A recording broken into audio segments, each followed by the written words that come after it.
¿Pueden discutirse los honorarios profesionales de los abogados?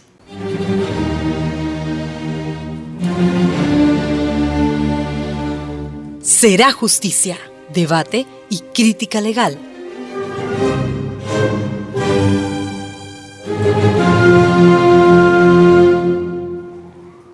Compartimos los micrófonos justicieros. Sara Castellón Chible. Raquel Castellón Chible. Jorge Antonio Rodríguez Bonilla. Y Juan Diego Castro Fernández.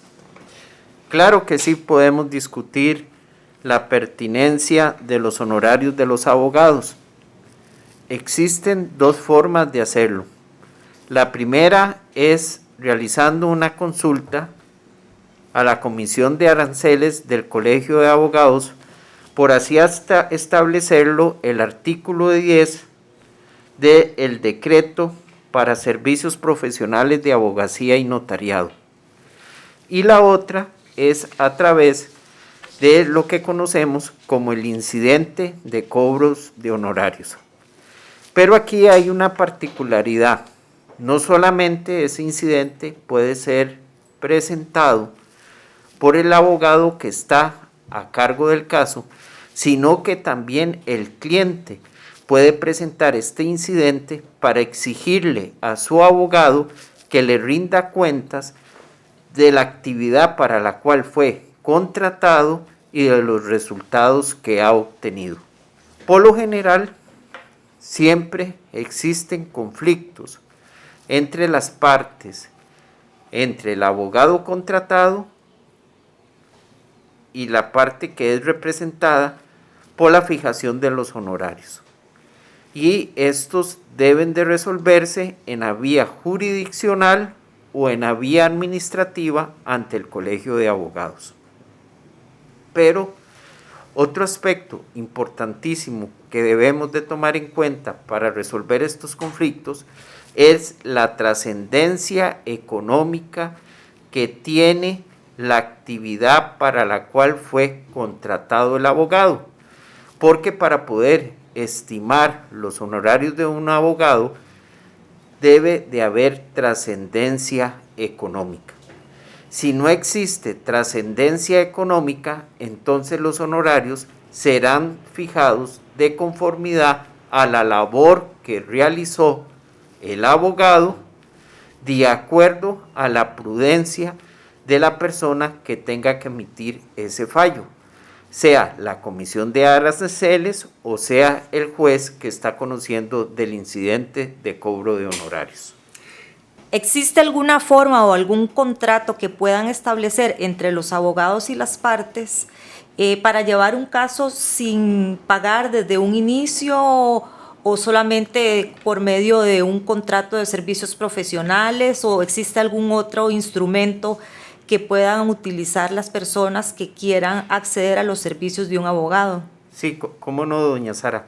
Sí existe.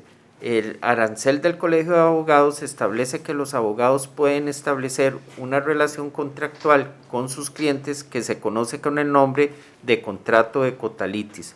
Este contrato de cotalitis lo que dice es que el abogado tendrá la obligación de asumir el caso, de cubrir los gastos y cobrarle, si existe éxito en el caso, a su cliente un porcentaje específico que puede ir desde el 0 hasta el 50% por el resarcimiento económico que obtenga en el juicio. A ver si entiendo bien. O sea, yo voy a pactar como abogado con mi cliente que si él logra una suma de dinero al final del juicio, cuando haya sentencia firme, me puede pagar, si así lo convenimos, hasta la mitad de lo que él reciba. Eso es muy claro. Ahora, también existe un mecanismo por el que los tribunales fijan los tales honorarios de ley, ¿o eso queda fuera? No. Cuando hay cuota litis. Sí. ¿Operan las dos, opera uno? No. Cuando existe un contrato cotalitis, es la relación que existe entre el cliente y el abogado. Y lo que la Corte fija en cada uno de los procesos son las famosas costas procesales y personales. Las costas personales son los honorarios que de acuerdo al arancel le podrían corresponder al abogado, pero en este caso van a ser de la parte porque entre el cliente y el abogado existe un contrato de quota litis que es un porcentaje de lo que se obtuvo en el proceso. Generalmente mayor que los parámetros de las costas personales. Sí, correcto. ¿Por qué? Porque si se está pagando de acuerdo al arancel, artículo 16, los casos se pagan por etapas procesales. ¿Se ganen o se pierdan? Se ganan o se pierdan, mientras que en el contrato de quota litis se paga únicamente si se gana y es al final del proceso.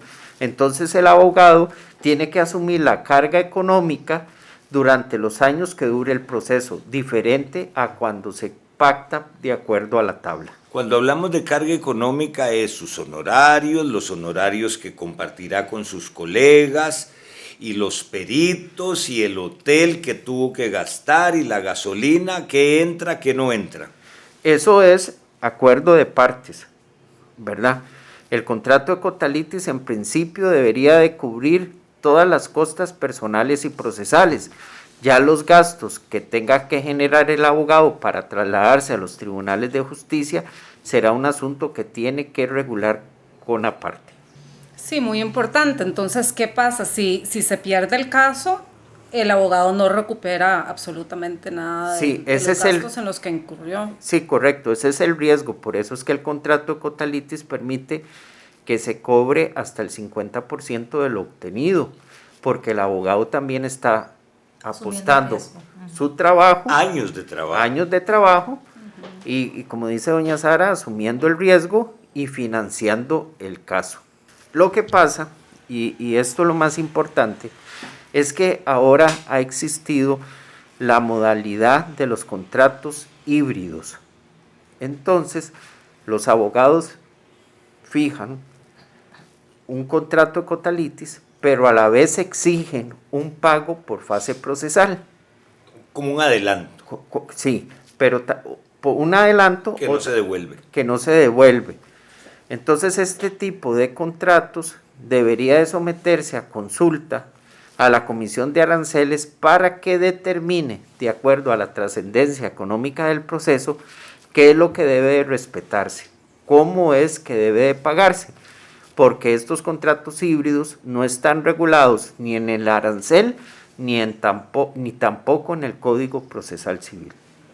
Exactamente, y a veces los abogados se valen de una estimación inicial del proceso para fijar sus honorarios y resulta que después el proceso termina con una estimación menor. ¿Y qué pasa con los honorarios que se les pagó de más a los abogados? Sí, correcto, Raquel, has dado en el clavo. Por lo general los abogados lo que hacen es estimar las demandas sin ningún sustento científico o matemático para agrandar la cuantía y poderle cobrar al cliente por fase procesal grandes sumas de dinero. Y después el juicio no tiene ningún resultado económico y los abogados ganaron mucho dinero. No, el código establece que los honorarios se pagan de acuerdo a la trascendencia económica del proceso y a falta de esto, si no hay trascendencia económica, entonces los honorarios serán determinados por el juez o por la Comisión de Aranceles valorando el trabajo que realizó el abogado. Por ejemplo, un día tuvimos un caso que un abogado quería casi 200 millones de colones por un juicio donde lo que había hecho fue contestar la demanda y el juicio nunca tuvo trascendencia económica porque el juicio fue conciliado. ¿Y cuánto le fijaron? Le fijaron 2.200.000 colones porque no hubo trascendencia económica. Ni el 1%. Correcto. Bueno, el 1% más el IVA. Sí, correcto. Entonces, hay que tener mucho cuidado a la hora de hacer las estimaciones de las demandas, cuando se fija la cuantía y cuando existe trascendencia económica.